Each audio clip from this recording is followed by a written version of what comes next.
Hey craft lovers! Welcome to Serious Crafts. I'm Sarah and I seriously love to craft, and this is my little corner of the internet where I can share that love with you. I'm an independent Stampin' Up! Demonstrator in Australia. If you're interested in any of the products in this video, you can order directly from my store or contact me if you'd like a hand. I wanted to make something extra special today and show off the amazing window box thinlits. I made this box with Mother's Day in mind, thinking how sweet this would be with a matching card. To start, I collect my cardstock. One 12x12 piece of Sahara sand cardstock cut in half, one strip of Blushing Bride cut to 1.5 by 12 inches, and a square of Blushing Bride cut to 3.5 by 3.5 inches. I wanted a watercolour look behind my panels, so I took my Melon Mambo ink pad and squeezed it before opening to get some ink on the lid. I then used my aqua painter to flood my card with water before picking up ink and applying it in a random fashion, blending out parts and keeping other sections darker. I repeat this for both the long strip and the square of Blushing Bride, then put them aside to dry.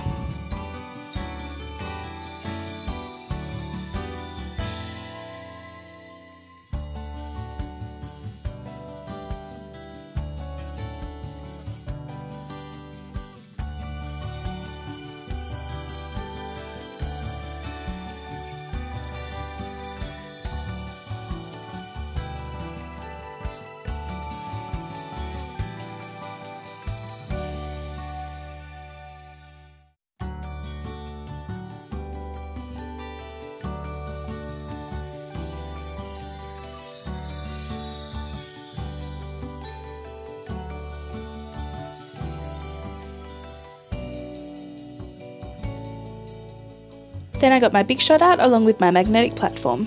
I took out my window box thinlits, taking out the main box piece as well as the decorative hexagon piece and the square decorative hearts piece.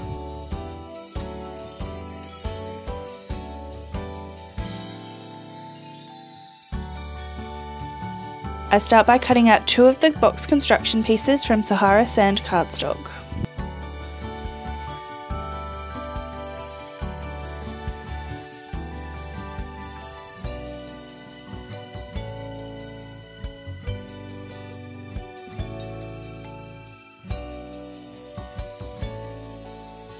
Then I took the second smaller square from the Stitched Shapes framelits and placed it on the Sahara sand cardstock.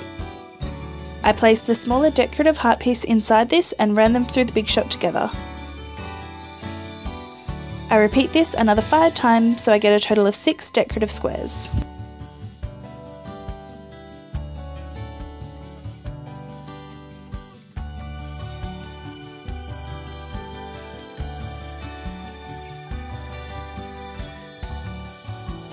Lastly, I run the decorative hexagon piece through the Big Shot.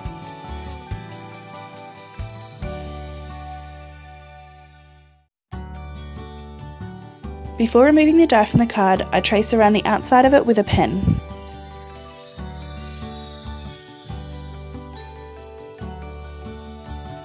Then I use the die brush to release it from the card.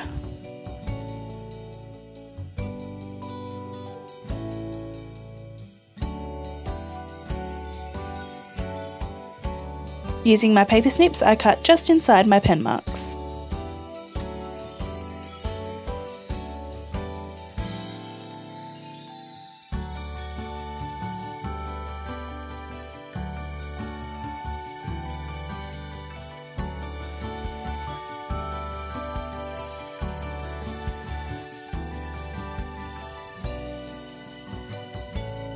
I then use the metal die to trace the hexagon onto my dry, square watercolour piece and cut this out as well, cutting a little bit further in from the line than I did with the die cut piece.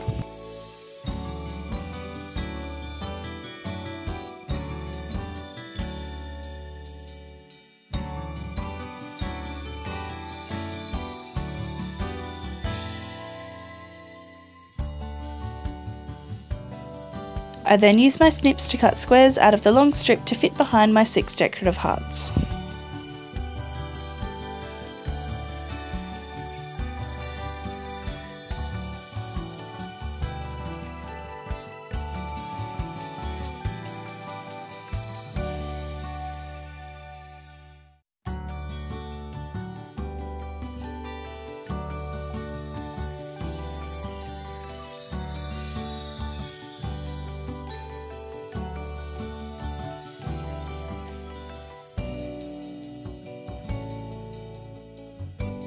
Using a scrap piece of paper, glue and a sponge, I glue all my decorative cutouts to their watercoloured backgrounds.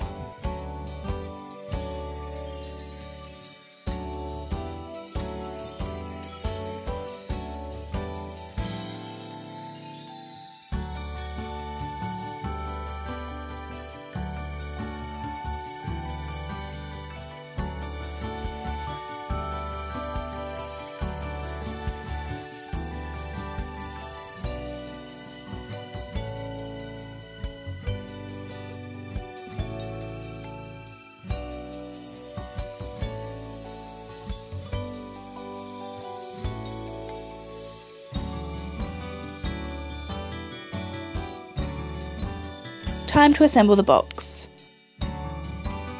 First you need to snip off the end tabs from one of the pieces.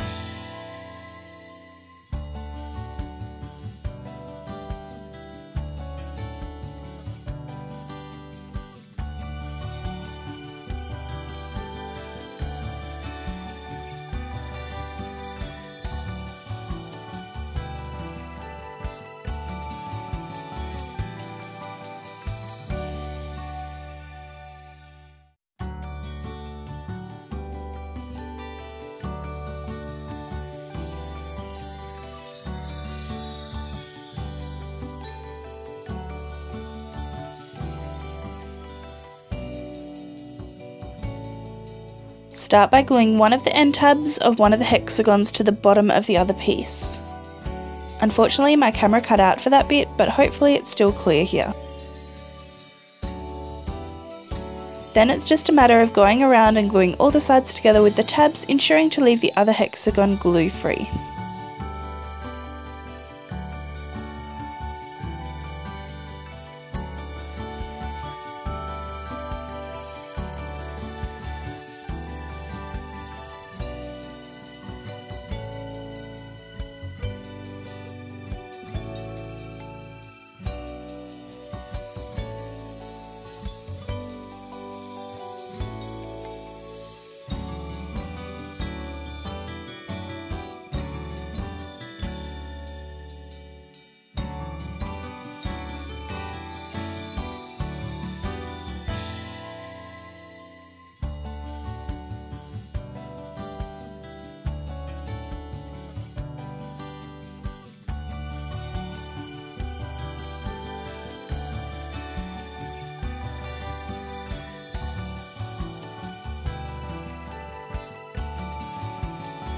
Next, I wanted to decorate this box with the beautiful ribbons from Stampin' Up, but not in the usual way of simple bows, so I made some ribbon roses. Now I highly recommend practicing these with large ribbon before tackling these tiny ones. To start these, you want to fold the end over so there's a 90-degree angle between the end and the rest of the ribbon. Then fold the end in half again and twist the ribbon.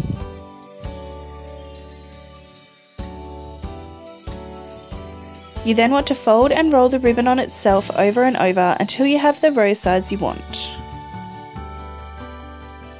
After every few folds, stop and add a little hot glue to keep it in place.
To finish the rose off, trim off the excess ribbon and glue down out of sight.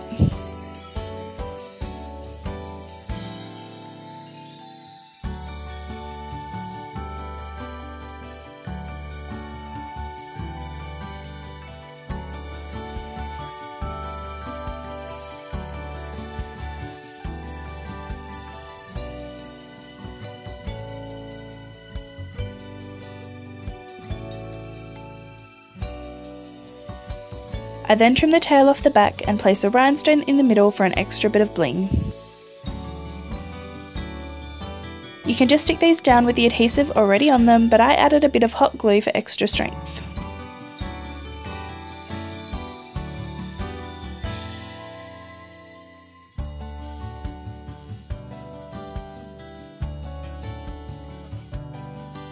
I made a total of 3 large blushing bride roses and 2 smaller melon mambo roses for my box. I'll upload another video soon with more detailed tutorial on how to make these.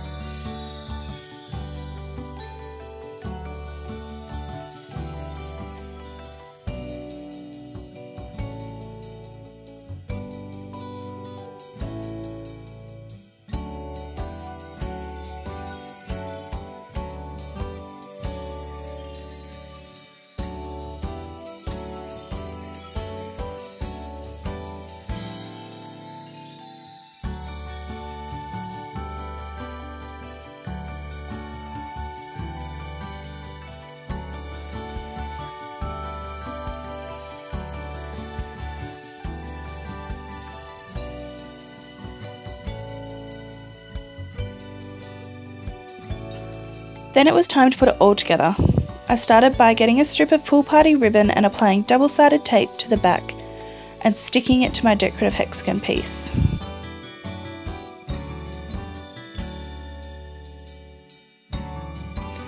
I then went around and added dimensionals to all the decorative pieces and stuck them to the box. The hexagon on top and the decorative squares around the sides. I was careful when adhering my squares that the middle heart was facing the right way.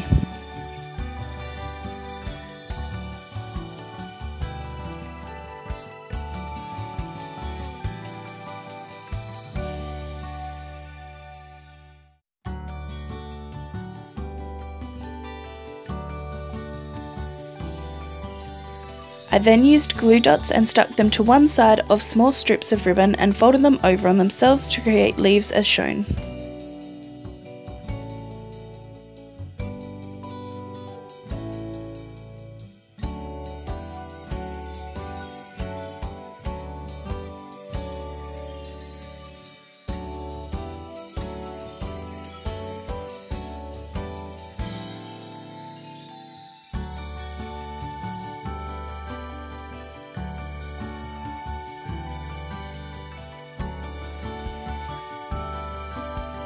Using more glue dots, I stuck down all my leaves and roses to the top of the box.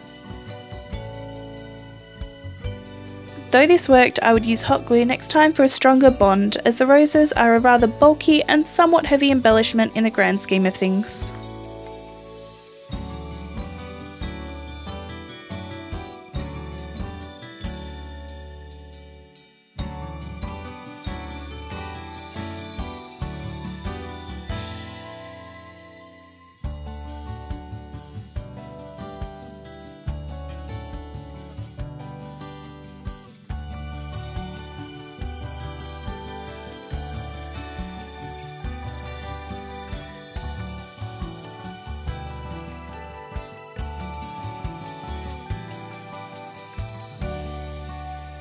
Lastly, I chose to stick a small rhinestone in the centre hearts on the side of the box as a finishing touch. And there you have it, a finished gift box. I hope you enjoyed my tutorial and I hope to bring you more in the future. You can find all the products in the description below. If you'd like to see more, you can check out my other videos or check my blog for other ideas. I'd love your suggestions for what to make next. Have an amazing day and happy crafting.